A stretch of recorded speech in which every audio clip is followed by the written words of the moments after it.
Hello and welcome to the $1,000,000 Message. This is your Fearless Friday message with Callie DeBlanda Brigham, calling from beautiful Pensacola Beach, Florida.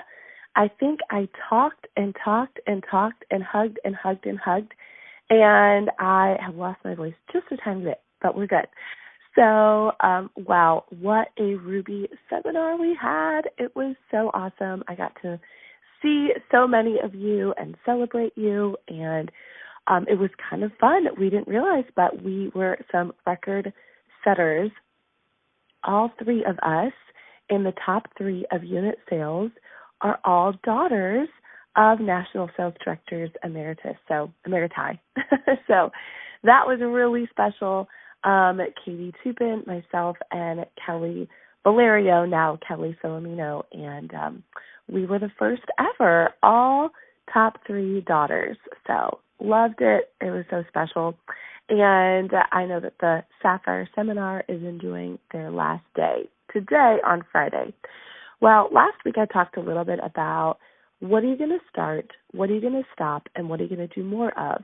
And that came from a conversation that I had with my friend, Heather Daniel Kent. Well, guess what? She's got some more wisdom to drop on you today, and I'm going to take that and run with it just a little bit. We were doing a little kind of re-entry Zoom with our teams and what to focus on, and she said that she realized she did make her list when she got home, but she realized that her list looked like a list always looks. And she thought, even though the activity is good, if I do a same list when I get home, I'm going to get the same results as I got last year. Well, that's pretty profound, isn't it? Well, I want to add to that if you also have the same dream or goal or vision that you had last year, you're going to get the same thing. And I don't know about you, but I don't come home from seminar thinking I want to be the same. I come home from seminar thinking there's more. So we're going to go to a book today that is one of my new favorites. I say that about all my books. It is called Take the Stairs. Take the Stairs, 7 Steps to Achieving True Success. More importantly than the title of the book is the author of the book. His name is Rory Vaden, Roryvaden. I started following him and listening to his podcast and just kind of consuming a lot of his information, partly because I heard him on something, and he is a Mary Kay kid. His mom was a single mom and raising him and his brother, and started and had a Mary Kay business for a while, and that really shaped a lot of who he was. So I was like, okay, I'm sold. But anyways, this book talks about, the difference between taking an escalator, which he said, let me see what he says at the beginning, the percentage of people that take an escalator. He says 95% of the world takes the escalator, 5% take the stairs, and obviously that's the difference maker, right? But what I want to read to you is a little part of a chapter on focus, and this just really stood out to me. And the subheading is Visioneering. He said, focusing our thoughts is the entry point for all creation in our entire life.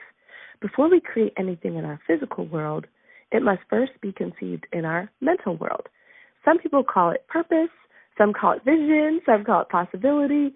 The term I prefer is Visioneering. I got the term from the author, Andy Stanley. By the way, if you have not read the book Visioneering, oh my word, it is incredible. Where he says, I love it because it appropriately accounts for the 2 most critical aspects of creating a new idea, vision and engineering. So regardless of whether you call it a goal, a purpose, a vision, the bottom line is you need to have one. Developing a vision isn't an academic exercise. It's not an element of a business plan, and it's also not a metaphysical meeting with the universe. A vision is an inspiring mental picture that propels you to take action. Your vision is important because the amount of your endurance and the intensity of your focus is directly proportionate to the clarity of your vision. The more clearly you see your vision, the more you can focus on it. And the more you focus on it, the more it draws you to action.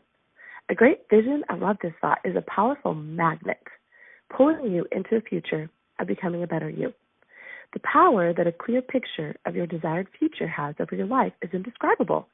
The moment you capture a detailed vision in your brain, your physical body starts to respond immediately. It's imperative that you do not underestimate the power of this mental picture and its connection to the physical world you will create for yourself. I'm going to jump ahead and share a couple last thoughts that he had. He talks about making your vision vast. He said it's a practical technique that he adapted from his friend, Craig Valentine, and it's to make your declaration, intention, possibilities, whatever, vast. That is, describe and write out your vision using words that appeal to the senses. So this is what I'm going to challenge you to do this week. Visual, auditory, smell, and touch. Adding this simple technique to your visions will make them more visceral, activating your senses and increasing their power. So put effort and care into writing them out. Since it's your entire future on the line, have the discipline to spend some energy doing it right. And pretend as if you're an author, describing the most vivid possible scenery for your reader. Except that your scene you're describing is your life's mission, and the reader is you. So he's talking about describing what this is going to look like and feel like, but making sure that it incorporates visual, auditory, smell, and touch. What are you going to be eating? What are you going to be seeing? What's the whole experience going to be like? And lastly, he talks and reminds us to do a vision board. He said nearsightedness is one of the leading causes of failure in our escalator world. We spend so much time mindlessly wandering through the infinite minutia of our life, we easily lose sight of the overall direction we should be moving. One ageless technique of the most successful people in the world is to create a vision board. So you might want to do that today, this weekend. Okay, finally, I already said that, but a little bit more. First in and last out. And he said, make sure to focus your thoughts that it's your very first and last thoughts of the day. So I love that. He said he does hit snooze one time each morning, but he stays awake in bed for those few minutes, vividly picturing all the things he's thankful for. That exercise with reading a few minutes of the Bible or things like that too can really powerfully start the course of your day. So what do you see for your future? What matters to you? What do you want your life to look like? What are the things that you want to do and have? Focus on them. Affirm them in your mind. Shape your thoughts. And once you have that, then it's time to take action, right? And the action will come, and success and results are inevitable. He says it's a shame we spend years of our life doing activities we think we're supposed to do and spending only minutes figuring out what we really want. So I hope this helps you as you're just really recapping your seminar experience and your thinking to next year. So God bless you. Make your vision vast, and let's get to visioneering. Bye-bye.